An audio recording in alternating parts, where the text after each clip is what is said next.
Groovy.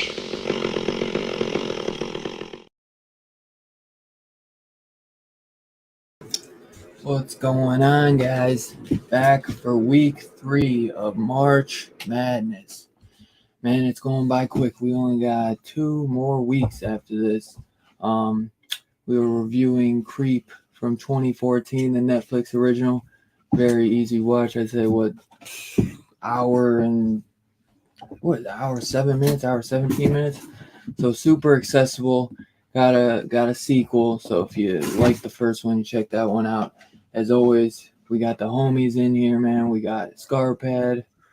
Hey everybody!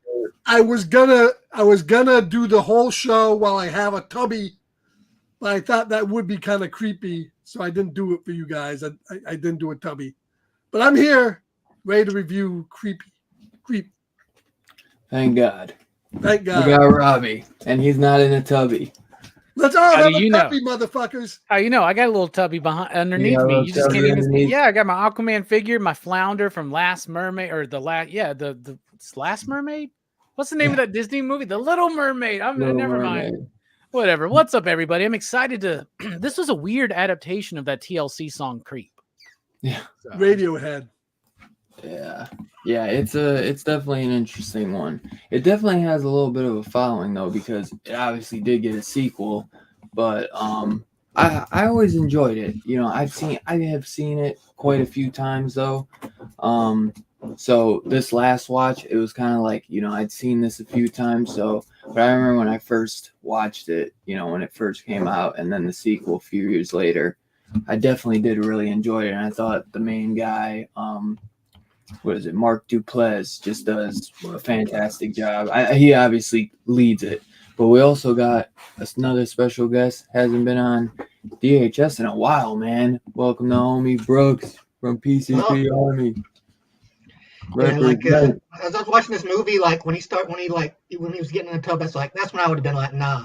I'd be like, nah. Like, I'm going. Especially when he says we're gonna go a lot deeper than this, I'd be like, nah. This dude was like throwing up so many red flags. I'm like, this dude kind of deserves it, man. At this point. Amen, brother. Yeah, and if not that moment, maybe the moment like here's pictures where I was spying on you, like maybe that's the moment. Like here, just to quote Jelani, "Never have, never will, bruh." Like I wouldn't even answer that ad. Like I wouldn't have been involved in any of this. Yeah, pretty dumb on his part. I mean, he even said when he saw the axe at first, he thought he might get killed with the axe. I mean, that should have been his first red flag, but he just kept trucking along. I think what did he say? Like $1,000 he was getting paid I mean, it wasn't nothing crazy, I'm I sure. think the thing was like he was real strapped for money, so like he really needed it. Yeah, but you know, $1,000 to film you for a day, like that's an okay kind of enticement, but no, definitely. It's like Brooks said, red flag after red flag after red flag after red flag until that dumbass just sits on that park bench at the end. Come on, man. Oh my god! Which I always love. I always love the ending, man. I love the ending with the park bench, plus with him, film the guy who has the camera and he's filming himself because he's freaked out, and then he's searching around his house and he's walking around like in his underwear with a knife, and then you just see Mark Duplass just like chilling in the doorway. I didn't quite get how he was going to have the phone auto dial 911, but whatever. I didn't get it. Like, why are you leaving your phone?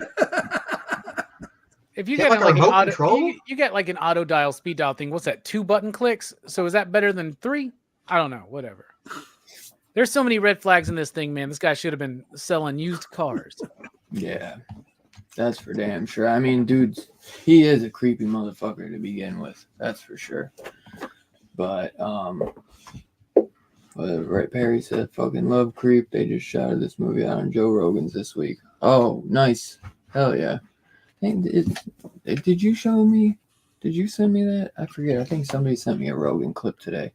The lead character in this show is probably fucking Rogan's main audience there. But you only have really 2 people in this: Mark Duplass and Patrick Bryce, who plays Aaron. He's also the director of the film. Right. Yeah. Somebody said that the main guy was it, but I didn't think Mark Duplass directed. Yeah, they like made it together. Like the Mark guy's like a producer or something because he's got like an HBO deal. He does some show over there or something like that. Yeah, and he wrote. That woman also gets credit. The one that tells him on the phone to get the hell out of there. She gets credit too. As just voice, as Angela the voice. But yeah, Patrick Bryce and Mark Duplass wrote it, and then Aaron directed it. Which makes sense, I mean, because he is holding the camera for the most part, so he should get the directing credit. Yeah, and it's a mumblecore movie, right? So there's not really a script. They just kind of have like a loose outline, and it's all kind of improv. And apparently they did like 10 takes on each scene or something like that. So and on the sequel, Mark Duplass and Patrick Bryce and Aaron wrote it again, and then Patrick Bryce directed the second one as well. I thought Mark directed the second one, but I guess Aaron directed both of them. But I do recommend checking the second one out if you did enjoy this, because some people do like the second one a little bit better. But they're both definitely really good. In my opinion, they're not. This is definitely probably the weakest movie out of March Madness, but that's saying a lot because I mean we only did like The Shining and Train to Busan to start off, so some heavy hitters. I mean it's tough competition. But yeah, so I remember that this I think went straight to Netflix. This is a Blumhouse. Which I'd say it's one of the better Blumhouse films. Well, I had asked you, it said it was Blumhouse Tilt. So how is that different than normal Blumhouse? I have no fucking It's like clue. an offshoot of Blumhouse, kind of. Yeah, I have no clue. Probably I mean, it says it's from the producers of Paranormal Activity and The Purge. Probably just Blumhouse Tilt is even cheaper than Blumhouse. Yeah, that means they gave him like a little bit of money and not a whole lot of money. Yeah, we gave him just a little bit. But yeah, back when I saw this, I enjoyed it. I thought, and obviously it's not scary or anything, but I think it just says a lot to those times when people are doing those Craigslist ads, all that shit, and how dangerous. Because there's another one that, like one of those point of view shots, Megan is missing, and a lot of these always seem to kind of take from what's going on, where they got a lot of how Craigslist ads can be fucking creepy as hell, and that's what it is. Yeah, and this is back in the time where everybody was using Craigslist at that point. Exactly. Yeah, and like Megan is missing. If you ever seen that one's fucking wild. Where that's when like internet was big and Facebook and MySpace were huge. So some girl just fucking finds starts talking to some fucking guy and then gets kidnapped. After going to meet up with this guy. So I think they always kind of, these types of movies kind of dive into the what's going on at the time, which is why I don't fucking go meet up with random people off of Craigslist. That's why I've never gone on Craigslist, because I've heard the stories. But I think Mark Duplass honestly knocks it out the park. I don't think it really would be as good of a movie without him. I think he's just very weird. And to me, this one obviously doesn't scare me, but it feels more like a real life scenario, so that's like where that creep factor comes in. And I definitely think Mark Duplass knocks it out the park as Joseph. I mean, the guy is just a complicit liar, pathological as hell. Starts off saying he's got cancer. He's like, I knocked out the chemo treatment, and now I'm in admissions or whatever, and I'm trying to make this videotape in case I die, or when I die, for my unborn son, and I want you to film it for me. And I mean, I guess the guy was like, fuck it, this sounds like an easy $1,000 for a day's work. But it ends up being more than that, and he ends up getting stuck there. I'd say probably a couple days watching him take hot tubbies, going in a hot tub with him as well, drinking wine. And then he says that one time where Patrick's sitting, he's like, we were sitting in a hot tub. Joseph's got his mask on. He's like, I got my mask on. He's like, well, mine's more like a baby wolf, and we're drinking wine. So how are they drinking wine with the masks on, I wonder? But yeah, bro, there's definitely some weird shit going on, man. I definitely agree with Brooks, man. I don't know how the fuck he stayed as long as he did. I mean, he was out by the time he says, Aaron, I raped my wife.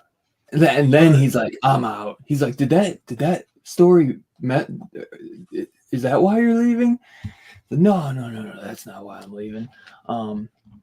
But yeah, so overall, man, I definitely do enjoy the movie. It's definitely a fun, weird one for me. But I believe it's first time watch for all three of you, right? Scarphead, sure. Robbie, Brooks. So Brooks, man, kick us off, brother. What did you think about this, man? First time watch. Well, I actually liked it a lot more than I thought I would. Like, it did kind of remind me of Paranormal Activity in a lot of ways. The whole kind of found footage gimmick, which, if used right, can be really good. But if it can also feel like super gimmicky and dumb. And I think this movie does it pretty well. But and mainly because of the performance of the main guy of Joseph and how just like weirdly off-putting and creepy he is. But he has just enough humanity in him to like make you believe like, oh, maybe he is just a regular guy. He just comes off as creepy. But like as the movie goes on, it becomes more and more apparent. Like, nah, this dude's fucked up. Like, this guy needs to get out of here. And like it kind of plays into that fear of like, I think most people have met somebody who's kind of like this guy who's like off-putting, but like he's like wants to be your friend, but is also like extremely like weird and off-putting. And like you kind of try to. You don't want to be rude and like, just tell them like, to fuck off. But at the same time, you just want to like get away from them. And like, sometimes you kind of end up playing into their bullshit for a while, just out of politeness.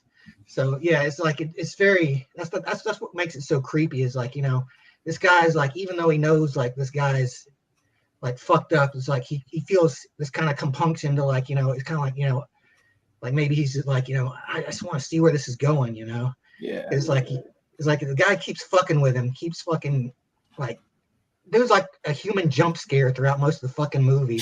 Right. Yeah. Like even the first time he meets him, he's just run up to his window out of fucking nowhere.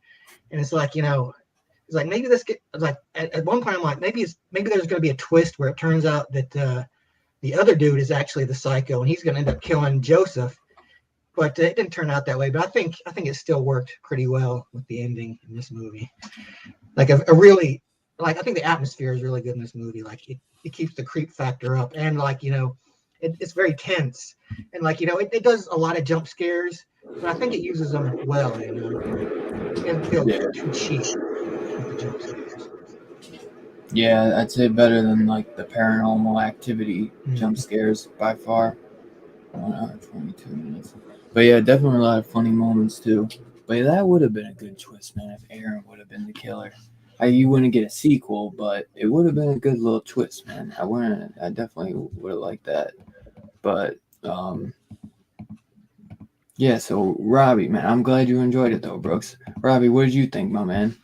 So I'd never even heard of this film, right? So you mentioned it, and this was actually a show that I wasn't going to be on for March Madness, right? But then some plans shifted around, and I was able to make it. So I was like, I hear good things about it. People were telling me, no, that one's good, and I looked online, and there's a lot of people that were saying there's some really profound statements being made in this movie. I was excited to check it out, and I thought it was all right. It's all right. It's good. It's solid. I'm glad I watched it. I'm also glad I didn't buy it. Like, I don't know what the rewatchability on Does something it have like a Blu-ray? I didn't know you could buy it. I don't know. I'm just saying, I think you can. But I mean, I liked it. I thought it was fine. Like, the performances, like you said, are what makes it stand out, right? Yeah. And in fact, it's that main dude, Mark, whatever the hell his name, plays Joseph, or whoever that guy is. It intrigued me. It had me kind of pulled in throughout, like the first like half, little bit later, but it was towards the end where it started wearing a little bit thin for me. Started feeling it was when Aaron's like filming himself, like watching a video, and it becomes less real to me. Then I get that he's trying to document it and all that stuff, but something about that change in perspective pulled me off. I would have appreciated it probably more if they would have stayed in that day and lingered on that a little bit more. But I did like it. I'm glad I watched it. I think it's a good, solid film.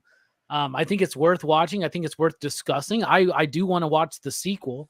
And if they do a third one, I think Scarpad said backstage that they're talking about doing a third one, or they're pre-production or something. So I did like it. And for one of these found footage things, Blair Witch, like Paranormal Activity, like y'all said, I think it's one of the better ones I've seen, because it does like make you like Brooks mentioned. And I know some of the people that I think Brooks are talking about in our personal lives, but there's certain people that like, they show up in your life and it's like, oh man, you kind of feel bad for them and they kind of linger around. But then I've been in situations too, where I had like where like, say I wasn't the ride, right? I'm like, I need to get home. And they're like, well, I'm not going to take you home right now.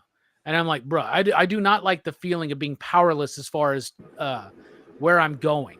You know what I'm saying? Like if I'm out at a bar or something, I don't like the idea that I can't decide to leave whenever I want. I don't like the idea of feeling confined or hostage, and that shit, that's the part that started really getting me, was when that was the scary part to me. It was when dude like obviously took his keys. Yeah. But the dude did the right thing, man. And like, you drugged the dude, but I would have like drugged the dude. I mean, I think I would have fucking hit him over the fucking head with a baseball bat or something. But he stayed the night too, which was weird. Where it's like, why don't you drug the dude and get your keys from him? That's what he was trying to do. So I thought it was good. I thought it was all right. I enjoyed it. I think it's a really, really good pick for March Madness, because it does kind of dive into that a little bit more so than say Train to Busan or The Host, which we recently covered, but those deal with madness of a different sort. But this one, I did like it. I liked the performances. I thought for a found footage thing, it did pretty good. I just think it like felt a little draggy at the end there. And I don't mean the good type of draggy like RuPaul or some shit. So good. I thought it was all right. I thought it was all right. Yeah. You're there for Mark Duplass, man. You're like, Aaron, bro, his performance just turn the is camera great. around. Well, Aaron's performance is great too, honestly, because the one thing about it, like Mark feels like a dude who's acting, right? Oh. Or just off his rocker. Aaron feels very authentic in this movie. Yeah. You know what I'm saying? Like there's something very genuine about his performance. Yeah. Yeah, it definitely, that was the one thing too, because I didn't really know Mark Duplass from anything, like the main Joseph or whatever. So I almost thought, I was like, I knew it had to be fake, but I was like, I like that they got like two unknowns, man. I was like, this felt like very authentic when I originally watched it back in 2014. Yes. I mean, honestly, I like Blair Witch Project, for instance, but this one feels more authentic than that one. Oh, definitely. And I haven't seen all the Paranormal Activities. That's coming soon for Horror Fest, y'all. So I know Brooks is excited about that. We're gonna watch 7 of those motherfuckers. But those movies feel like they're being acted. You know what I'm saying? Like this one didn't. This one did feel very natural. I enjoy the Paranormal Activity movies from time to time. Like I'll go through a little bender on it. When I first met my lady, when the new one came, the Next of Kin was coming. We binged like the first 6, and then Next of Kin came out, and then they dropped a really cool documentary for the entire franchise. So highly recommend when you do that on, well, maybe, who knows, maybe you'll invite me, but you should definitely watch that documentary. I believe you can commit it right. You can commit to it right now, Dylan. If you want to do the Paranormal Activity kickoff, let's do it. Yeah, I wouldn't care. Just let me know. We got to put our Blu-rays to sure. We got to put our Blu-rays to use, man. You don't buy exactly. That's what I was thinking. So yeah, I'd be down. That's one of the worst decisions of my life was buying a Paranormal Activity Blu-ray box set. But you know what? I did it. At least it was like I think it was like $40-$50. So. Yeah, it was cheap, and I could afford it at the time. But you're like, what am I thinking? No shit. But I'm glad you thought it was alright at least, because I liked it. I thought it was good. You have to let me know what you think of the second one. Scarpad, man. So first time watch as well for you, brother. Yeah. What did you think? Well, did you take a tubby while you watched it? A tubby. No, well, the stuff. I'm not a huge fan of found footage movies. I generally don't like them. I'm not a big fan of Paranormal Activity, any of those films. I did like Blair Witch. That being said, I started this movie, and I had the same feeling I usually do with found footage movies. I started getting a little bored because they usually a lot of talking and a lot of setting up certain criteria. And I will admit, there's a few areas in this movie I generally used a little bit of fast forward to kind of like go ahead 10 seconds and stuff. And at 70 minutes, I agree with Robbie. This movie started feeling long. But that being said, overall, I did enjoy this movie because the performance by Mark Duplass is very good. It felt very natural. It felt like he could have been a real person. This could have been a real scenario. That's the whole thing felt like it could have happened. And even the ending. But, I usually gauge by, this, like Brooke said, let's face it, anybody else would have been out of there at the fucking tubby. They would have been gone. There's no way in non-movie world that anybody would have stayed past the tubby part. I don't care how much movie money this guy was offering. This guy was fucked, and he knew he was going to, he knew some bullshit was going to go down. But I really did enjoy his performance. I enjoyed that it really felt like a natural performance. That way, the scene at the end felt pretty, even though I don't understand why nobody else was in that park, that the guy could literally, in the daylight, hit the guy over there with an axe and get away with it. I thought the mask was very effective. That wolf mask was really good.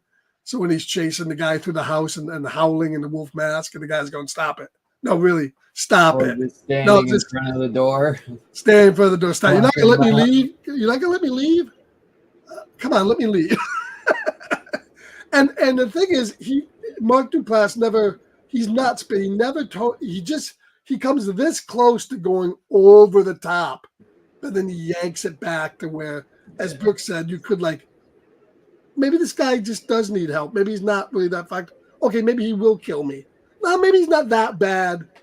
Maybe I should call the cops. And then he calls the cops, and they want to do anything for him. I don't feel safe in my house. And then the guy back. I like the scene where he's in the bed, and Mark Duplass is just at the door, standing there, and then he goes down, and he goes away, and this whole explanation at the end. And then he comes back and cuts his hair. Yeah, cuts his hair at night. And then he, I can understand you throwing away this video, but this locket, this really hurt me. Yeah. That whole part was really good. So I kind of bought it, even though I thought it was a little almost close to being over the top. There's some good scenes in the movie, and it did feel. The only thing I find that if you look too closely at this all these found footage movies where they turn the camera at the guy, then at the narrator, and then there's some scenes where this just wouldn't happen in real life, where the camera's looking at this scene right now, and it kind of takes you out of the movie. But overall, I thought was pretty good. I mean, I don't think it, like what Robbie said, I don't know if I could watch this again. I'd get kind of bored sitting through those same conversations where I might zip through to the end. Even though it's a short movie, I don't know if I would rewatch it again.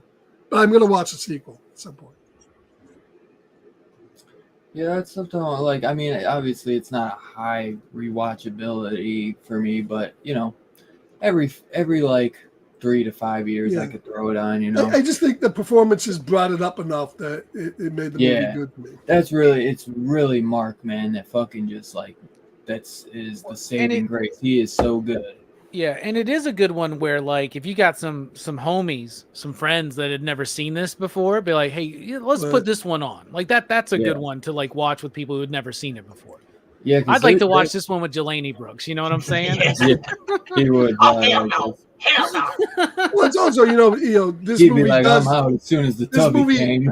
He'd be like, this guy's so stupid. I actually enjoyed the jump scares in this movie more than I do in most modern horror movies, where they're just in there because that's all they got.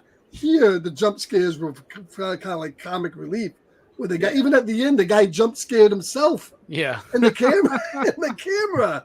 That's the one. My biggest issue with this movie, Dylan, is that ending.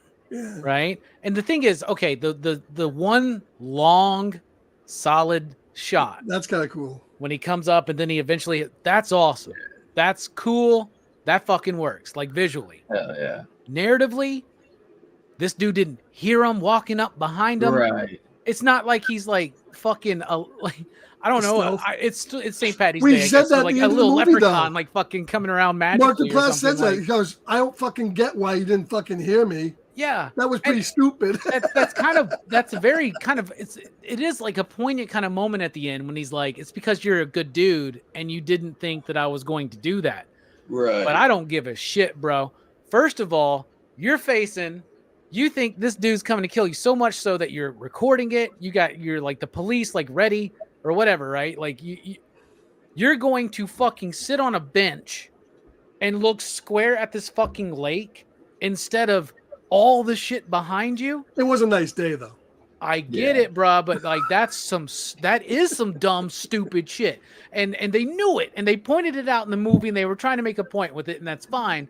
But that's the one thing. I'm like, there's so many times in this movie where we could be like, at that point I would have been out. But ain't no goddamn way I'm going to a park and I'm going to fucking have an open body of water. Like this dude ain't Aquaman. It ain't fucking Ocean Master. It ain't fucking the creature from the Black Lagoon. He ain't gonna come up out of the fucking water. And in fact, I would have liked that better if he was like nervously looking around and this motherfucker's got like a snorkel on or something shit comes out. But like you know what it is. Like when you're sitting at a fucking bench, what's this dude? Is he listening to a podcast? Is he fucking drawing? Like, what is this dude doing in these like fucking 30 seconds? No, and he's not spatially aware of somebody coming up behind him.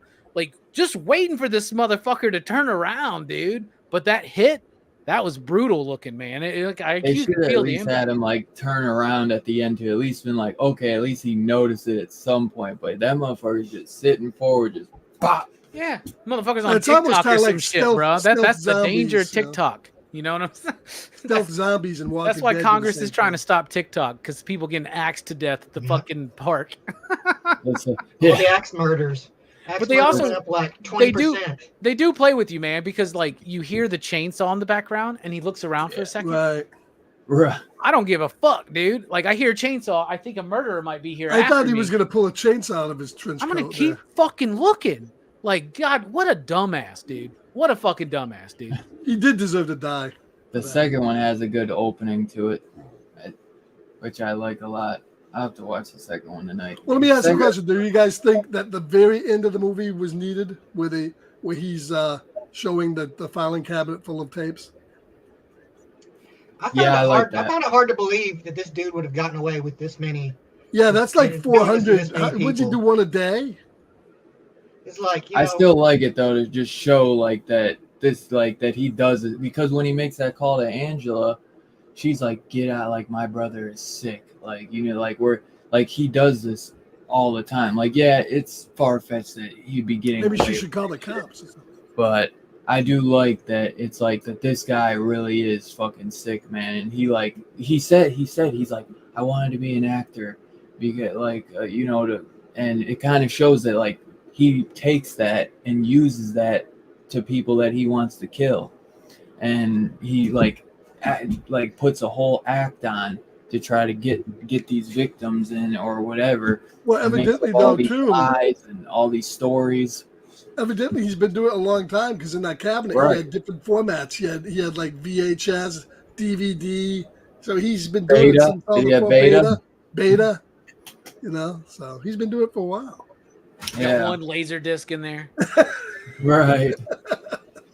What's that one? I always forget the name. It's like the one is the it looks like a vinyl, but it's laser disc. It's the entire format. Yeah. No, not laser disc. The one where it's like it looks like a big floppy drive. Yeah, that was a laser disc. It just was in the whole thing in. It was a laser disc, but it was inside a caddy. Yeah, where you cannot take the disc out. You couldn't catch it, You just like stick the entire thing into a. That was RCA Select Division. RCA, so yeah. I didn't think that was necessarily needed. Okay. Seeing the fact that he had all these, things, because it does make it seem like, dude. So how many fucking people have you done this to? Like, really? And your sister like knows, and she ain't doing shit, right? Well, then maybe in the sequel, maybe some of that will make more sense. What's that, Brooks? Like, how's this guy not run across the wrong guy yet? Like, the dude who answers is like this big old buff ass dude. It's fucking Jason Statham. Tries flicking around and gets like strangled to death. That's when he's like blocking the door. He's like, "Please let me go." It's like, man, I'd have been because he didn't have a gun. He didn't have any weapons. Running at his ass. See, a good idea at that point. A good idea for a third part of this, I guess, would be to have a serial killer who likes to look at Craigslists and try to find people that he can go and like murder. You know what I'm saying? Like, so then it's like Jason versus Freddy, but it's fucking Joseph. Exactly. Maybe in the third one, have a serial killer come to kill him. Yeah, and going through that. I haven't seen the second one yet, but I did watch a video where they were talking about 1 and 2, and apparently in the second one he's calling himself Aaron. So there's this idea of him like taking on the identity of the last person before Aaron was Joseph. Well, he said he was the best he ever had. If he was the best, I hate to see the worst. Motherfucker didn't even turn around. There's one dude who just killed himself with the axe. Yeah, he should have, when the evil lurks, boom, in the face. Fuck yeah. Yeah, but this one, there's not really many kills in it. What was it? I forgot too. Remember, so after he dips out, there's a video of Joseph. Like, it looks like, at first I feel like you think he's burying Aaron, but then you find out it's Aaron watching Mark like digging up a grave with the 2 garbage bags. What was in the garbage bags? I forget. Just trash. Just trash? Okay. Yeah, just it didn't look like body parts in it. It looked like that's what I thought too. He said, "I bet you thought I was digging up." I can understand you. Yeah, I creeped you out with this, but who knows what was in the bags? But really, obviously, the best kill would be that ending kill because that's the only kill we get. Right, there is no kills. Yeah, that's really the only kill you get. But what's up, John? Station all of us beautiful people in here tonight. But yeah, I definitely maybe one day we'll do the sequel, man. It'd be fun to talk about because I was almost gonna have us do a double feature, which with that it being only like an hour. What is the second one? The second one's pretty about short. the same. Second one's an hour and 8. Yeah, so probably would have been worth it to maybe do them both because. Well, I hope that the second one is a little different somehow. The same basic plot, but yet it's expand upon it. Don't just remake the first one with a girl. For work, drives to a remote house in the forest to meet a man claiming to be a serial killer. But after agreeing to spend the day with him, he doesn't. He's saying he's a serial killer straight off rip. Oh, okay. She soon realized that she made a deadly mistake. It is similar though, but yeah, and like this one, he straight up like says like I'm a serial isn't that killer. kind of the plot of that movie we did, Man Behind the Mask, where they were filming him and they knew he was a serial similar killer? Yeah. But I guess he's not a serial killer. He's a slasher. Slash whatever. And that's like in the world of slashers where he says like Freddy, Jason, Michael, all those actually exist in that world, which is pretty cool. Because have you seen that Behind the Mask, Rise of Leslie Vernon, Robbie?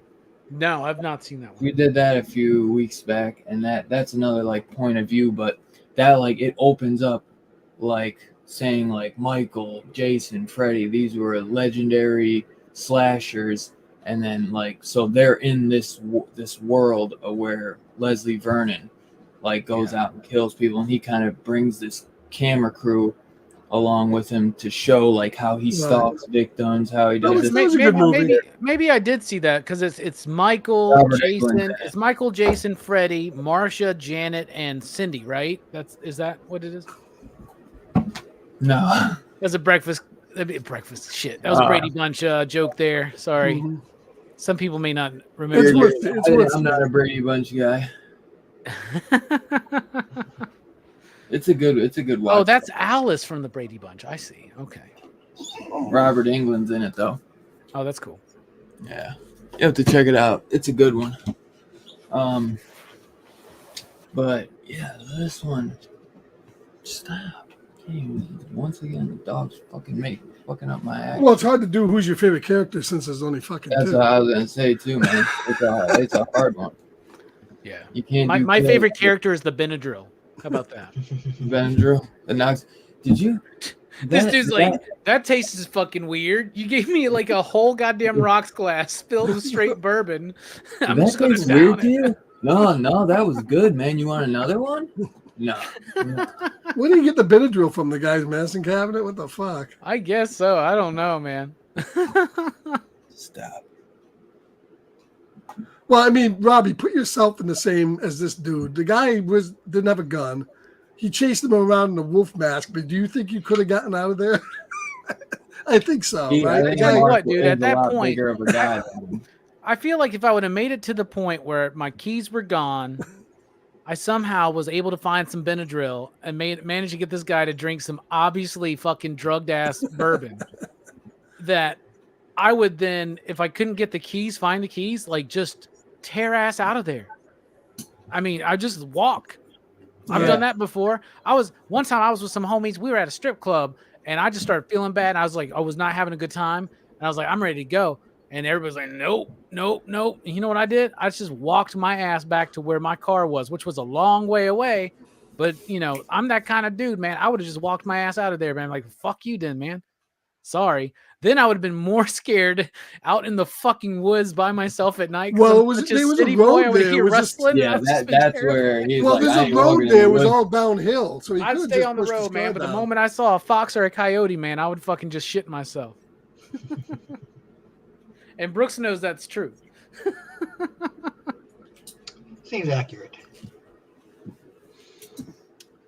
Well, I guess we could do. Well, I do like to say that for a point of view shot, there are some really cool shots in here. Like especially when he's like, it's like the poster for this movie, but when he's like up on the up above the steps and it's all black, and he's just basically like. Right. I forget exactly what he's telling him, but it's like all you see is like the porch light a little bit, just kind of like to see his shadow, but it's all black and all you see are the stairs.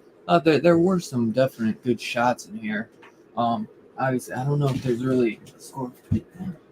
Yeah, I wouldn't have went back in the house. I would have just left at that point. Hell no, dude. I like Brooks said. As soon as the fucking Tubby came, bro. As soon as he said we're gonna go a lot deeper than this, I was like, deuce, bro. Like he had his keys at that point, bro. He could have been out. And honestly, that bit where they're walking up the stairs and he's like, yeah, I'm just gonna go. I got all my stuff with me. I'm just gonna go. And he's like, come on, have one drink. I'm like, no, bro, I'm just gonna go. Yeah. Like I'm going. Like I'm sorry. I gotta do. I'm out, bro. I'm gone. Like, oh, I gotta take a shit. You know what I'm saying? Like I can't shit in somebody else's house. Exactly. I gotta go. I'll be back. I gotta go run somewhere. I'll be back. Did they show him getting paid? I don't remember that. Maybe I was zoning. He got paid in the beginning. He got paid right in the beginning. He was pay him. Oh, okay. Yeah, that's another lure, isn't it, Brooks? Right, where it's like, yeah, I'll give you your money. Well, this guy must be scared. Now he got the obligation. He ain't gonna kill me. He's already paid me. Yeah. I can leave at any time. And there's even that point too where he says, he's like, Aaron, do you need money? Like, because I think he's almost wondering, like, why are you still here too? Where he's like, do you need money? And he's like, check your shoe. I put a check in there. And he's like, see, he's like, you do need money. He's like, I have some, I'll give it to you. So he probably made, I wonder if that why he stayed a little bit, like, maybe this motherfucker got some money. I'm gonna fucking hold out and Look, get it. no checks. Well, and they do have that really cool. That I think one of my favorite moments, two favorite moments in the movie, for instance, for me. One is when they go down to that magical fountain of youth or whatever the fuck, right? And like the heart. He winds up getting them like, holy shit, it is a heart, you know? And he like winds up going down there and they have like a fucking baptism or whatever down there, right? And so they're doing that. But then the other one is when he puts on the fucking mask and he's like, what are you doing? He just goes. He starts like fucking moving like this, like yeah, I would have been out of there. Man. That's when you know you done fucked up, man. My thought would have been like, this motherfucker's a furry. He's trying to fuck me, dude. Right. And then the crazy story he tells about like raping his wife, which is probably With bogus or some shit. I lied. Dude. As soon as he's about to leave, he's like, wait. I lied. And then you're like, what? He's like, about what? And then he gets, can you turn the camera off? I'd be like, no shit, motherfucker. That dude ain't married. I call my internet guy said that to go clear your internet history, and I looked and I saw so much animal porn. Yeah, and right. Yeah. I knew it wasn't me watching animal porn, and the only one who had access to my computer was my wife, Angela. And I confronted her, and she denied it. So next week on March Madness over at Blood Splatter Chatter, we're doing Jacob's Ladder. So I recently watched that, and that's a movie where you're like, is this dude losing it? Yeah. Is this actually happening? What's the That's a great perspective? movie. This is one of those movies you're like, this dude's off his rocker from the fucking beginning, dude. There's no secret. There's nothing. And everything is just another fucking clue to Aaron to get the fuck out of there, man. Like, Jesus. Yeah. This is the dumbest fucking protagonist in the movie I've ever seen, dude. Like, 100%. Even Tugan's like, he should have bounced, especially since he already got paid. Yeah, no shit, dude. Most people would have. I left something in the car. As soon as the tubby came, I'd be like, yeah, okay, that sounds good. Oh, that's a good camera in the car. I left the camera in the car. Yeah, let me go get the waterproof camera. Let me go get this one wet. Let me get my waterproof lens. Can't use a shitty camera. No, Yeah. get the good camera. Yeah, let's get the good underwater camera so we can get some secondary footage of the tubby time. Yeah, when he's in there going, oh, this is stinky. Fuck that dude, I'm gone. Like, what the fuck? I have no sympathy for you anymore if you're still here. But it was interesting, like, when you're watching it for the first time, trying to piece together, who is this fucking guy then? Right. You know? And maybe that's something that would warrant rewatching. Maybe you can pick up some things or whatever, but, like, maybe not. Especially maybe after you watch the sequel. Because I've watched them a few times, man. I've watched 1 and 2 probably, I'd say, at least, like, 3 or 4 times. I mean, but see, like, Scarpad doesn't really like these types of movies. So for him, I could see where it's like, he'll watch the second one, enjoy it. He'll probably not go. He's not a fan of this genre, but this is a genre that I've grown up with. You know what I mean? Like, this genre came out. I mean, when Blair Witch and shit came, so it's like most of my life I've been a part. Well, I think it's because when done well, kind of like almost this movie did it pretty well. It's pretty good, but there's a lot of lazy versions of this. See, I think Cloverfield does it well, for instance, for what it is. Yeah. But, like, what's the first found footage film? Is it something like Cannibal Holocaust or something like that? Maybe? I guess you would say that's a found footage. Maybe. Or Faces of Death. Let me see. What do they say the first? But really, it just came into its own in the 90s. And it was Blair Witch that kind of We just found out Dylan's one of those dudes who speaks to himself when he types. No, it's Cannibal Holocaust. He's talking to fucking Google Assistant. Hey, Siri. Wikipedia, please help me. It's the best place to go for horror now. No, but yeah, it's Cannibal Holocaust. You called it, Robbie. Okay. Which that's a fantastic one. Which the Yeah, guy because that would make sense because he got brought up on charges. Because I was about to say like, so they big. tried to arrest that. They tried to fucking put that dude in jail because they thought it was Yeah. real. And he literally part of the part of He's the like, we killed a actors- turtle. God damn it, we just killed a turtle. I'm sorry. Yeah, well, most of the animal stuff was real, and that's why it's Yeah, hard to watch those movies. that was all real, the animal stuff. But That's why when you get them now, it's like the cruelty-free version, right? yeah, No, the, fuck that. the actors had to sign a contract. I want to see Everybody's those like, that's too die, much for man. me. No, if I'm gonna watch cutting it, I that want out. to watch uncut. I'm so against censorship. I watch a turtle getting gutted. I hate seeing that.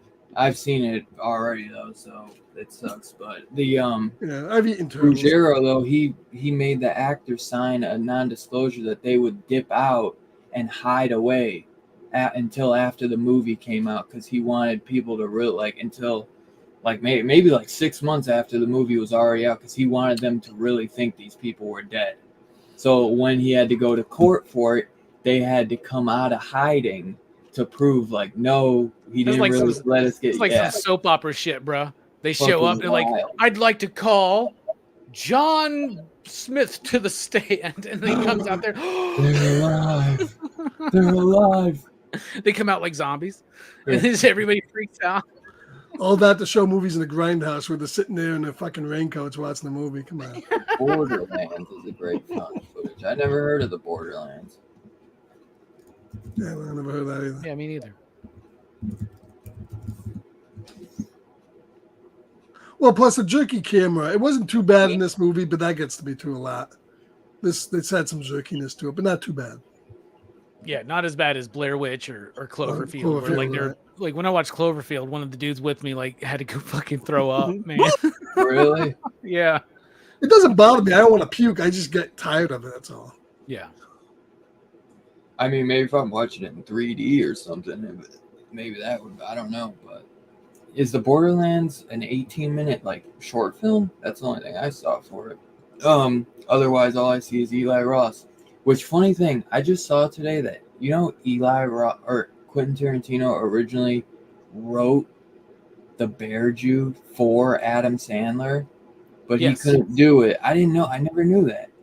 I thought he wrote it for Eli Roth. Who? The Bear Jew. The Bear Jew. Wouldn't that have been crazy to see fucking Adam Sandler as the Bear Jew in that movie? That was a bear. That would have been weird, honestly. I think Eli Roth knocked it out the park. I'm not saying Adam Sandler couldn't do it, but I think Eli Roth fucking nailed it. Is that like the Babadook? Dude, who the Bear Jew is. I don't know what the fuck a Bear Jew is. I do not know what a Bear Jew is. Dude. We're talking about Tarantino's Inglourious Bastards. Yeah. Right.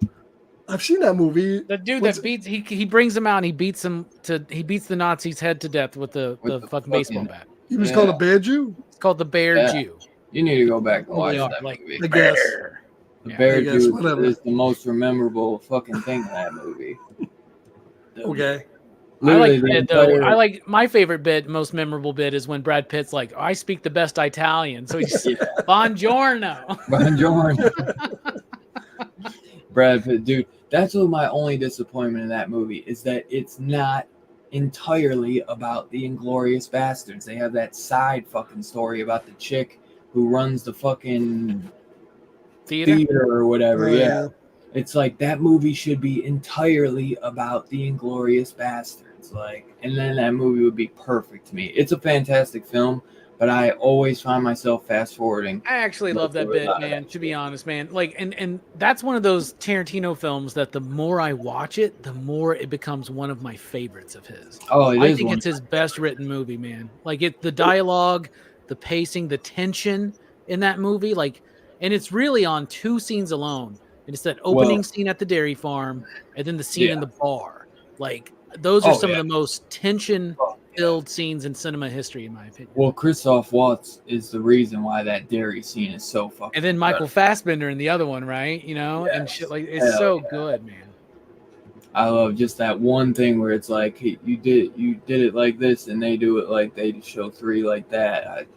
That little thing got his ass. But yeah, those are fantastic fucking scenes, man. It just shows Tarantino is the fucking man, bro, when it comes to dialogue. And that movie's basically 5 scenes. That movie's written like a play. right? Like that could be done on stage. Like that's such a good. And you're right, Christoph Waltz just kills it in that movie. That is probably my favorite role he's ever done. And I had like I remember when he got that job for Spectre in 007, I thought he was going to knock that out the park. I mean, he's not bad, but yeah. Bad writing sunk that one. He should have been in one of the more serious Bond movies and not one of the goofy ones. Right. Well, yeah, whatever. Oh, second set is released in a special edition Blu-ray. I'm the architect of all your despair, James. Yeah. I've been waiting for somebody to really sink their teeth into a good Blofeld. You know what I'm saying? And it's just like, even when they get good actors, like it's hard. Like my favorite might still be Donald Pleasance. I'm not sure, man. He should have gotten so much more to sink his teeth. I think Telly Savalas was the best Blofeld. He's good, but he's just playing himself, man. Well, okay, well that's all right. I mean, it's fine. Donald Pleasance is like the best Blofeld. Yeah. He just didn't get enough. Well, Blofeld was underwritten in that. Blofeld was really he's underwritten in all the movies, man. All the movies. Yeah. True. And then they lost the rights to it, so. Who's the one you said was your favorite? Actually, the best performance is when he dropped them down the fucking smokestack. Just like at the beginning of that one movie. I'll buy you a deli. Put me down, Mr. Bond. Was that Diamonds or was that Live? That's For Your Eyes Only. For Your Eyes Only. Okay, yeah. I'll buy you a delicatessen. Put me down, Mr. Bond. So I love that opening. Goofy as shit. But yeah, overall, man, I definitely enjoyed the film, man. It's I'm glad you guys enjoyed it too. I guess we'll rate it, and if you want, I think Scarp had a couple things he was going to show. I think I had a couple. If you, Brooks and Robbie, if you have anything you guys want to show tonight after we rate it, let me think. So, anybody in the chat, if you guys watch Creep, let us know what your rating is down below. I think I'll probably give this one a 3.69. I enjoy it. It's one of my more fonder shot on film type movies. I think it's really just held by Mark Duplass though. But obviously it's not super rewatchable. But if we get a part 3, I'll definitely, give them all a watch again just to, kind of dive back into it. And I'll probably watch 2 tonight just to kind of finish it off. But I do enjoy it. It's not terrible, but I think it's solely held off of Mark Duplass. Brooks, what do you think? Yeah, I'd probably give this one a 3. It's I didn't hate it. I did kind of like it, but it does kind of have that I don't know if it would be necessarily as good on a rewatch. Yeah. But then again, it might be. So I thought it was pretty average, horror movie, but again, I think there might be some credence to maybe giving it a second chance, So, but for now, I'd safely say a 3 is what Hell yeah. I think that's right around. IMDb gives it, I think, a 6.3 or something. So that's about right on where it is normally rated at. So 3 from Brooks. What about you, Robbie? I agree with Brooks. I'll give it a 3. I think it's good. I'm glad I watched it. I enjoyed it. It's a solid movie. It's worth watching. The only rewatchability I think is watching it with somebody who hasn't seen it, right? But it is good. It's shot well for a found footage film. It does well, and the performances are very authentic, and it's even got a message, right? And to me, the meaning of this film is it's about the exploitation of the average lower middle class to lower class American, right? We're talking about people who are good intentioned, who believe in the inherent goodness of people, but may have some money problems, and it causes them to get stuck in a fucking trap where they wind up just axed to the head by a fucking corporation or some shit, some wage slave job where they hate their miserable fucking lives. And I do think I think the money is a big part of the theme, but at the same time, this is the dumbest protagonist I've ever seen in a film. This guy's a fucking idiot, man. So I don't know, but I'll give it a 3. It's worth watching. Hell yeah, man. And thank you for telling me what you think it means, because I meant to ask you that and I completely forgot. Well, if I had to rack my brain for a week thinking about that, I was definitely going to fucking say it. yeah. So 3 from Brooks, 3 from Robbie, and a 3.69 from me. Scarpad, kick it. And what do I'm you also give it? I'm also gonna give it a 3 out of 5. I think it's strictly on the performances more though than the actual script, which is it did feel authentic and like goofy at the same time. But I give it a 3. I think it was solid. But No, yeah, if you see some guy doing a tubby, man, get the fuck out of here. Now, I've heard that the sequel leans a little bit more into the comical aspects of it. It goes a little bit more into dark comedy territory. It's had quite a bit of dark comedy too, really. Yeah. Yeah. I heard they really lean into it in the second one. Yeah, I definitely think they do. I think he gets a little darker even though as well. So I think there is a little bit more levity to it at times though, because he's with like a female. But he tells her he's a serial killer, and she's like, "Okay, I'll do it." And he was like, "Really?" Well, she's trying to exploit it for her YouTube channel or some shit, right? Exactly. Right. Yep. So the dangers of social media, motherfucker. Yeah. But it's definitely worth a watch. I actually probably would say the second one is better, in my opinion. So yeah, definitely worth a watch. So 3s all around, man. You guys are on the money, and John gives it a 3 out of 5 as well. Two Gun gives it a 3.5 slips, and Evie gives it, I'd give it 3.5. Good watch. So you got a bunch of 3s and a couple 3.5s. Say you got an average score of about like 3.269.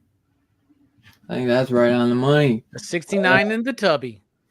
In the tubby. So that concludes the Creep 2014 movie review. We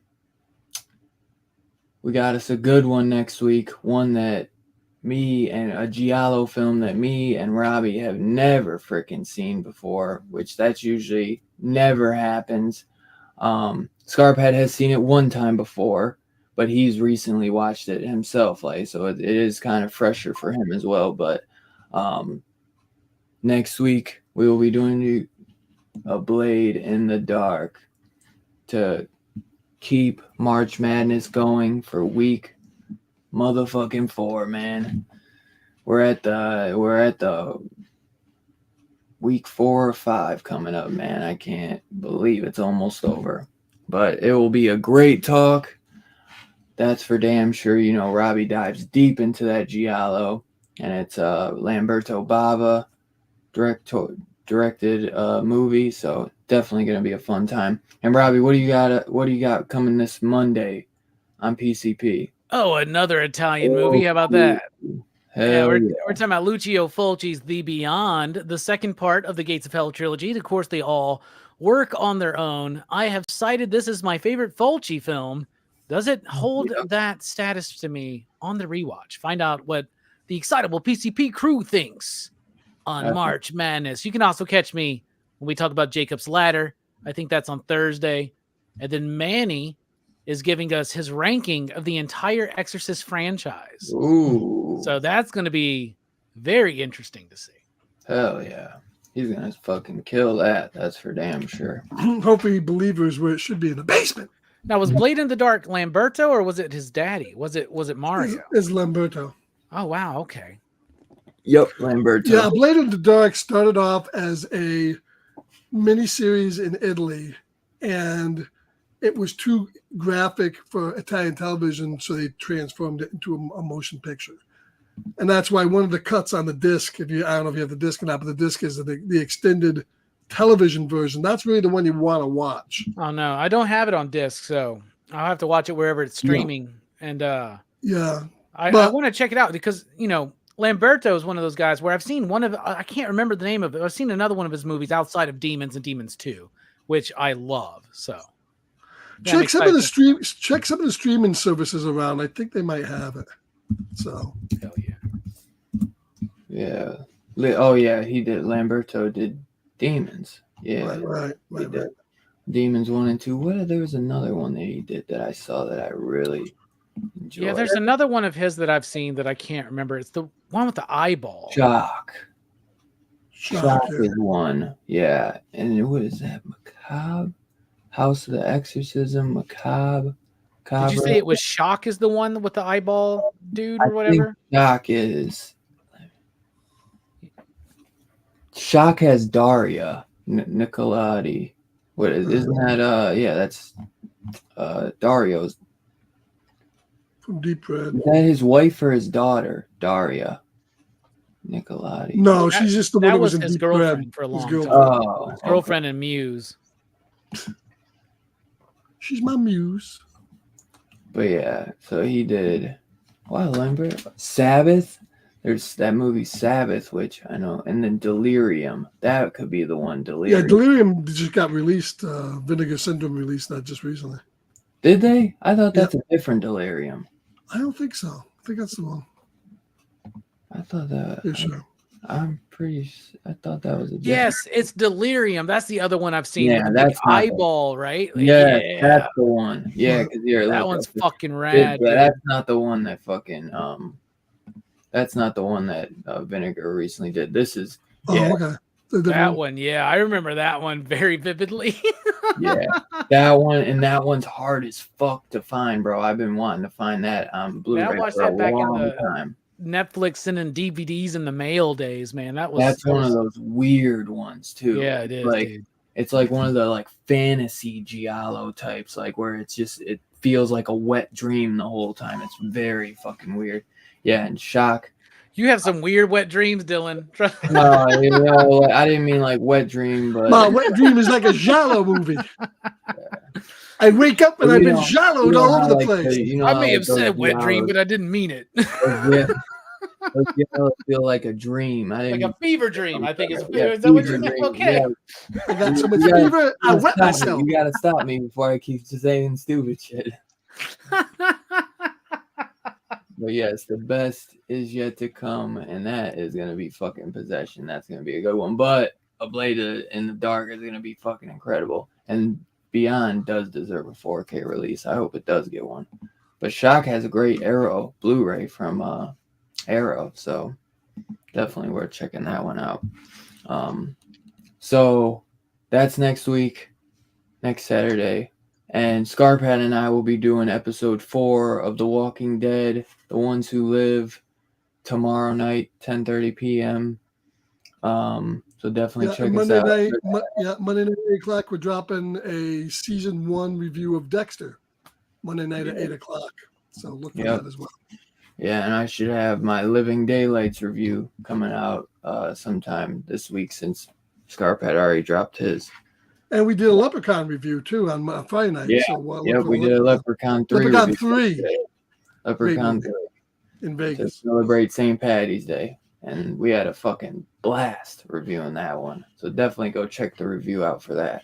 Let me go ahead and make this, take this moment to make an announcement. But Gary North says, one day do Lucio Fulci's Lizard in a Woman's Skin. PCP's planning on doing that next year for March Madness. So, heck yeah. And Umbrella. Do that one too. Umbrella is releasing a real big box set of that movie, Woman in a Lizard Skin, for $55 with all sorts of extras.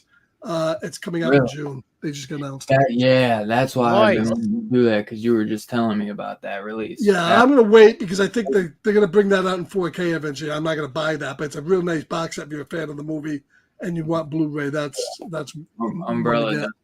Nice releases too. And that's one of Fulci's true giallos and not necessarily one of his horror pictures. Right. Which I'm mostly a fan of his horror films, but I do things like Don't Torture a Duckling and Lizard in a Woman's Skin are a little bit different. So because I think Gary has mentioned that the Lizard in some people say that. I haven't seen it, but a lot of people say it's his best movie. Well, that was the best one. I can see that, but I still, for me, it's the Beyond, but that's because I like the zombie shit. But I don't consider that a zombie movie. We were talking about this the other day. All those Gates of Hell movies are zombie movies, but I never considered them zombie movies, which is Cemetery is the zombie one to me. I'd say like Beyond is more like that's a lot deeper of a film, man. You know what I mean? That's like a Gates of Hell type movie, which it is, but it's also it is a zombie picture, right? And so is City of the Living Dead, right? It's one of the reasons for that title, right? So Right. Good shit. Yeah, though. the one who's the least zombie-like, but there is a zombie cemetery. I mean, but it's not like zombies. There's more like a zombie type monster. Right, in the I basement. have the Mondo Macabre Blu-ray. Oh, nice. There's different cuts of the film going around. Hopefully that set will include them. Yeah, I had to go on Umbrella and see. But Umbrella is a weird one where they don't do scans on all their movies. So sometimes they're just like They use old scans, but they Sometimes they do give you a new lot of good scans extras. sometimes.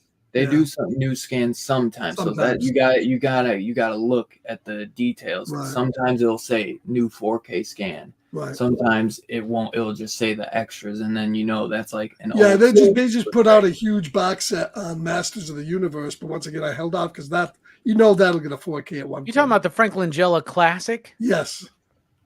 They So put out a really nice box set, but that's going to get a 4K. It's only a matter of time till that gets a 4K. that's one of the greatest movies of all time, right, bro? It's the best New Gods movie there's ever been. If you like it, look up that Umbrella release because it's really nice. Yeah, I'd say I'd get that set then because that's perfect for you. I fucking love that movie. Me and Brooks have been looking. Brooks and Jelani have been looking for a reason to review that one again. Review that one, I should say. I love that one. Yeah, and you can just buy the disc if you don't want all the extras. They sell the disc for like $25 or whatever. Well, I want all the extras, dude. That's one of the greatest movies of all time. No, you'll get the extras. He means like the book and like the big hard box. You'll get. Right. I want all that, man. When it comes to He-Man, I like it hard, so let's do it. Hey, if it's Dolph Lundgren, you might as well get it hard, baby. Dude, it's Frank Langella that gets me going in that movie. That dude's Shakespearean in that fucking movie. It's so wild. He does not know what movie. Him and Meg Ryan have no clue what fucking movie they're in.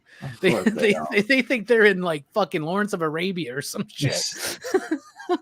Dr. Zhivago. Yeah, it's kind of like the way Max von Sydow was in Flash Gordon. He really elevated the material. Yeah. That's crazy. So yeah, we got a lot of good stuff coming as always. Not Meg Ryan, Meg Foster. I'm sorry, not Meg Ryan. I said Meg Ryan, Meg Foster. Brooks, did you have anything you wanted to show off tonight, brother? I've got nothing, man. All right, my brother. It's been so long since we've done a show and tell. I stopped by. We weren't prepared for this, man. Like shit. Hey, I know Scarpad. I should have given you a Scarpad said he had a few things, so I was like, I'll go grab something, man. I'll go grab something. I can find something. I bet Brooks can find something too. Brooks just grab behind you. Just shows. Look at that. Take something off the wall. I got this Apocalypse figure. He's cool. Well, that's pretty fucking sweet. He's blue. The animated series one they did like last year. So he's got the cool color. I hope they're going to do another one for the X-Men 97 set. I'd like to see another Apocalypse. You never have too many apocalypses as far as I'm concerned. Yeah, that is the truth. Well, here, I guess I'll go unless Scarpad's ready. I can go. I'll go quick because I get back here. All right. Of course, I picked this up for the holiday. Leprechaun Returns. Watch this tonight. I kind of enjoyed that. Kind of cool. I also picked up. Kind of push to the left a little. I got right. Pig by Nicolas Cage here. Yeah, I like that movie too. Your camera on keeps DVD. moving. I got Terrified. This is the same guys that did When Evil Lurks. It's supposed to be a good flick. I gotta watch that. Yeah. Finally James Cameron's True Lies dropped this week, the 4K. Although I understand the 4K transfer is not great, and you're better off to watch the Blu-ray. Oh well. At least you got it. Tenacious D and The Pick of Destiny came out from Shout Factory. I love that movie so much. Great flick. I picked up Crimes of the Future by David Cronenberg. That's supposed to be like the soft sequel to that Existence movie that you got off from Vinegar. Yeah. Which I need to watch. This is a Walmart exclusive, an Alex Ross cover. Creature from the Black Lagoon Steelbook. There's Alex Ross is. Gary said he liked Pig. Very, very deep film. So that's the Steelbook, 4K Steelbook of Creature from the Black Lagoon. You watched Terrified 2, Gun? I thought you might like that. Select another one, David Lynch's Wild at Heart with Nicolas Cage. A very goofy movie. Yeah, that's an oddball movie, isn't it? On 4K from Kino, The Boogans. Bruh, the Boogans. Oh my god, I haven't seen that movie since I was a kid, man. I got the Boogans, baby. Yeah, there is no escape. Another movie that is very underrated. This is from the Farrelly brothers, Brain Donors, basically John Turturro, and a remake of The Night in Casablanca, a Marx Brothers film. Yeah. Great flick. A classic. It's 1974's is Flesh Gordon. Softcore pornography, baby. Softcore porn. When we were reviewing that one. There's the rocket ship right there. Looks like a dick. 1983's Gold, starring Roger Moore. This is one directed by Peter Hunt, who did some of the Bond flicks. Bro, you'll buy anything, won't you? This is a good movie. Okay, cool. 88 films had a sale this week, so I picked up Evil Dead Trap. Japanese horror. Its sequel, Evil Dead Trap 2, Hideki. More Japanese horror. People rave about those too. This was going to be The Hills Have Eyes 3.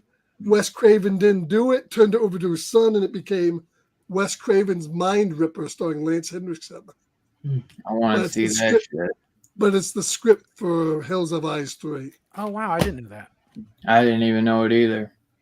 This is the spiritual sequel made by some of the same people to that classic movie we reviewed on DHS, Street Trash, Body Melt. Oh, cool. I wish Scarpad lived near me, man. I would get like a Scarpad library card. Finally, this came out in 4K. It's from Rogério Deodato. We talked about him earlier doing the Cannibal Holocaust. This is his Italian film, House on the Edge of the Park, which is supposed to be a really great flick. I can't wait to watch this one in 4K. And that's everything I got. Thank God, because your camera angle's killing me. The camera's angle's killing me, baby. That camera angle is killing me. But or you want to go, Robbie? Yeah, I got a couple things. I'll go last. All right, so Marvel's been doing this thing where they do these in DC, but they do these foil facsimiles, and they've been putting out the Marvel Secret Wars again month to month. Those are cool. Facsimile format with foil covers, which I think is super cool. But everything's in there, including the original ads. DC's going to be doing Crisis on Infinite Earths, right?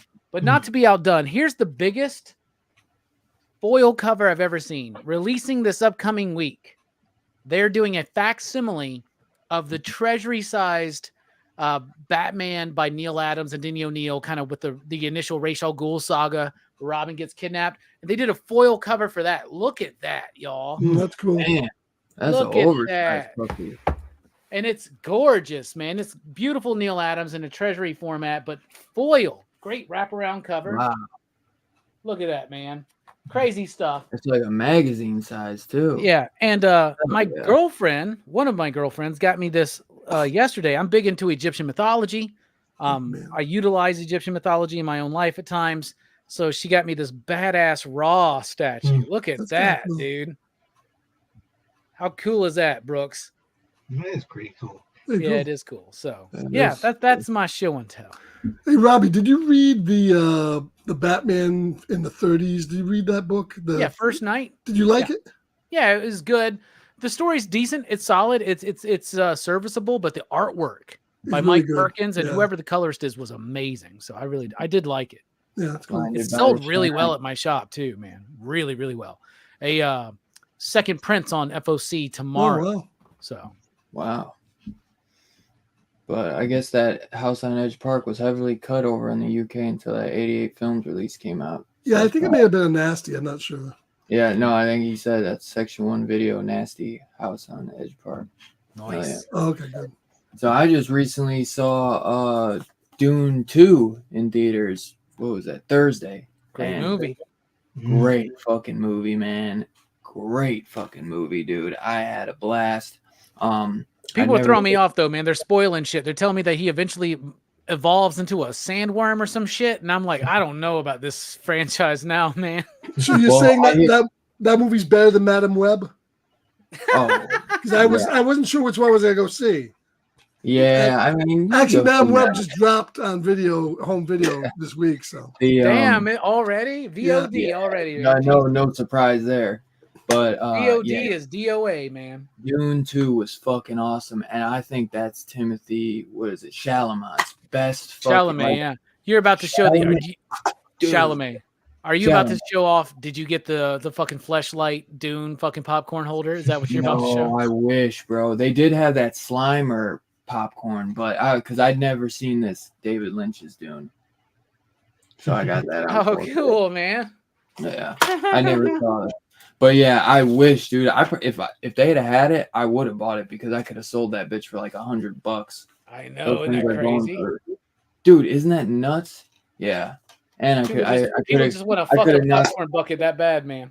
I could have knocked a couple, knocked a couple off with that puppy.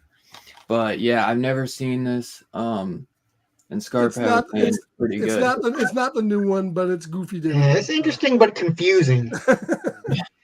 But I wish it did have the 4-hour cut. The 4-hour cut is better, but unfortunately, it's not on there. So, but dude, Chalamet was incredible towards the end. Like, oh my god, bro. So, did you like him better in this or better in Wonka? Which one? I never watched Wonka. I only watched like 10 minutes, and it was too much singing for me.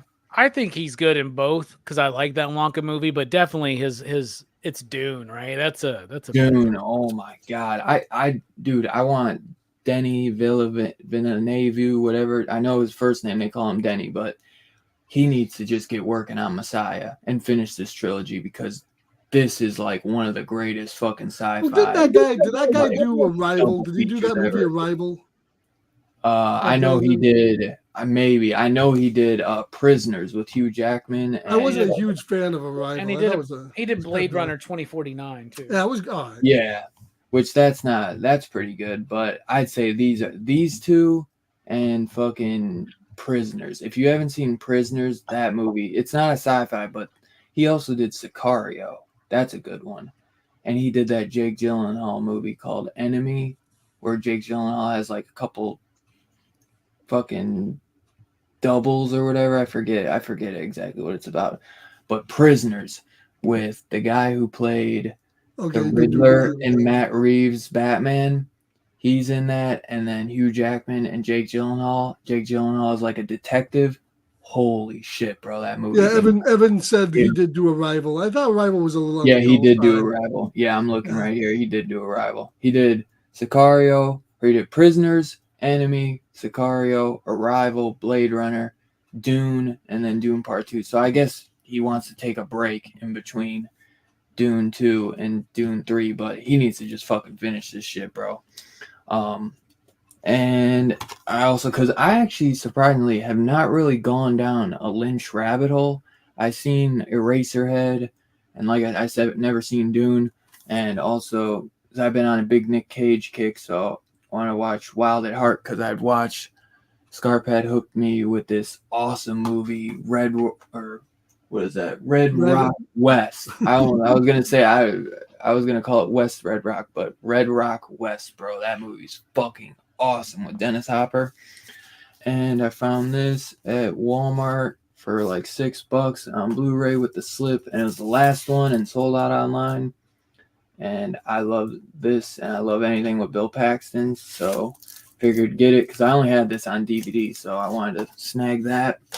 Plus, you can see it before you see the remake. Right? Yeah. Remake looks like shit. It's not one, but two. Yeah, you gotta have double the amount. And we did this. Well, no, we didn't do this, but this is the Stephen King approved version of The Shining. Brand new from Shout Factory. I've heard mixed things. With a new 2K scan of the inner positive. It's got two big fans, Stephen King and Steve Weber. I know that. And Mick Garris. Oh, and Mick Garris. I think Mick Garris likes the original better. I'm sure he does. But this is Stephen King's version. This is not Kubrick's version. And this was literally $5. This was $5, so I had to get it for my Vestron collection, and it's Francis Ford Coppola's first film, and you get it with the clip. Never seen this either, so I figured for $5, fucking might as That's well. a good one. Yeah, I picked that up. I love that movie, man. I've heard good things, so very happy about that. And let's see, I got like 3 more things I show really quick. Scarphead told me this is a good film. So The Man Who Killed Hitler and Then Bigfoot, which I love Sam Elliott, so excited to check this out. Rotten Fresh, certified Rotten Fresh too. And this is the RoboCop, the beginning complete series on DVD. Oh shit, really? Yeah. Fuck, that's cool as shit. I didn't know they put that out, man. It's actually on Blu-ray now. That's why I sent Dylan that version. Yeah, he got the Blu-ray. His old DVD. But you'd probably rather have the Blu-ray, to be honest, because this is the weirdest DVD set I've ever seen.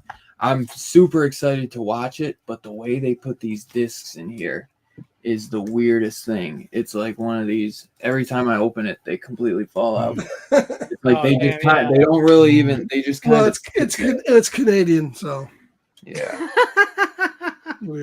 They haven't mastered the DVD case yet. Nah.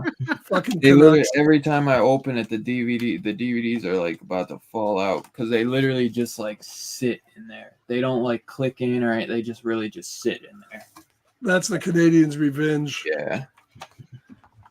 But I'm very excited to watch it because I've never seen the show, so. It's very 80s, but it does stay true to the show. But I'm a huge RoboCop fan. Whoever designed that case was like, "Fuck fascism." Yeah.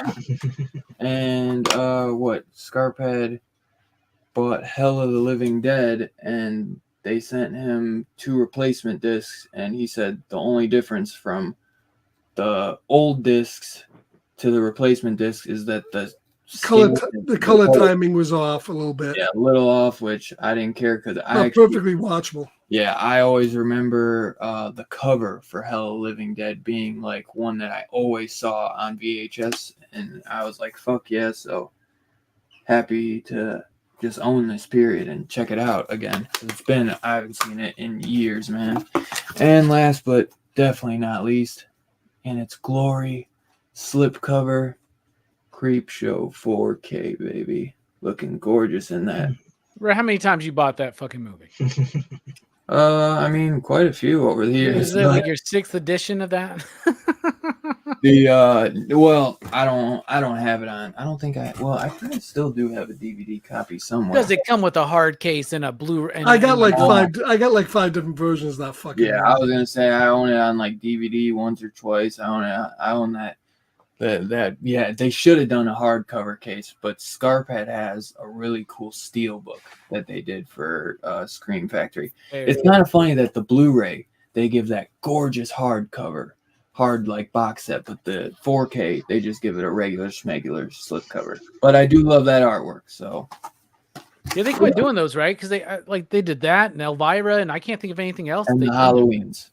Yeah. Oh yeah. They're not doing them anymore. Yeah, I don't know why the fuck they did them for Elvira's Haunted Hills, but they did do them for these, which you would think they'd be smart because these are kind of similar to like the Arrow like hard box sets, but a little bit smaller, obviously. I wish they kept doing these. I'm still very mixed on those covers. I don't really care for them all that much. Well, the fall colors there, yeah. This looks kind of goofy. The scans are gorgeous on these, man. Yeah. That's for damn sure. The scans are the scan on this Halloween. It's a 2021 4K scan approved by Dean Cundy. Dude, this movie has never looked better. Shout Factory should have done what they did with Halloween, like what they did with the first that big box set. Right. I don't know. It's just a way to get more money out of us. Right. Because then they do a box set for Halloween Curse. Yeah, they split them. Yeah. But they put those hard boxes in a soft ass shitty. Like, I mean, I still have them in the set just because, but I mean, they put these hard boxes in this paper thin thing. So weird. So weird. But whatever, dude. Halloween's my favorite fucking franchise. Or Michael Myers is my favorite slasher, so had to get him. So, yeah. Appreciate you guys tuning in with us tonight. Brooks, my brother, thanks for joining us, man. I appreciate you coming in tonight. You know you're welcome anytime, my man. I think, what was it? Jelani and Mike are busy, so if you want to join us for Blade in the Dark next week, just let Robbie know, my man. I don't know how it's big the guy of a who did deal Demons and they are. Demons 2, Brooks, right? So there you, I mean, come on. I don't think I've seen Demons. Oh, you weren't there that night. Yeah. Dude, I gotta let you borrow those, man. You would love the first Yeah, one. in the particular. Demons 1 and 2 are fucked. Yeah, you don't really have to watch Demons to watch Blade in the Dark, so you're okay. No. I think that was him trying to sell them. Like, you like Demons, so come join. But And anybody who has time, join me over on Kick. After this ends up, we're going to be watching Amazon Women on the Moon. So come on over and watch that. Great movie. yeah. Maybe I did watch Demons. It was Night of the Demons that I didn't miss.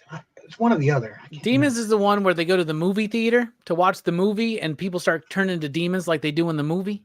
That's a great Yeah, movie. I haven't seen that one. Yeah. And then Night of the Demons, that's Tom Atkins. Yeah, that's Angela's Party. No, that's Night of the Creeps. Dude. Oh, no, yes. Thank you. It's even I get confused. Yeah, Night of the Demons is Angela's Party. Night of the Creeps. That's good news, girls. Your dates are here. Bad news. They're dead. Good news and bad girl. Speaking of Tom Atkins, last night I watched Maniac Cop, and I don't know if you guys ever did that, but we should do that movie. That movie was pretty fun. Oh, yeah. All three of them are good. Bruce Campbell's in that, right? Or is that the oh Yeah. my God, what a Bruce cast in Campbell's in Maniac that Cop. one, too. Richard Roundtree and Tom Atkins and Bruce Campbell. Oh, it's a great, and Bruce It's a Campbell's in the second one as well. Yeah, it's Yeah. a great Yeah. cast. It's a great cast. But yeah, so next week, Blade in the Dark, Monday, Robbie's doing From Beyond, The Beyond. The Beyond. I always fucking do that. And Manny We're doing Dexter. got Monday, the too. Exorcist franchise, and Verno's got Jacob's Ladder, which I think Robbie will be on. Which I Yeah, we had a great discussion about that one. I haven't seen that one since I was way too young to appreciate it. So yeah, I've been meaning to review that for a long time. yeah, definitely, and it's one that fits March Madness perfectly. Yeah. It really does. I'll save it for next year. Yeah. I'll save it for next March Madness. So yeah, definitely got a lot of good stuff coming. Like I said as well, tomorrow, Walking Dead, 10:30 p.m. And Scarpa will be on Kick right after this. So thank you again for everyone who came and hung out. Hope you guys enjoy the rest of your weekend, and we will catch you guys next time, y'all. Peace out.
Groovy.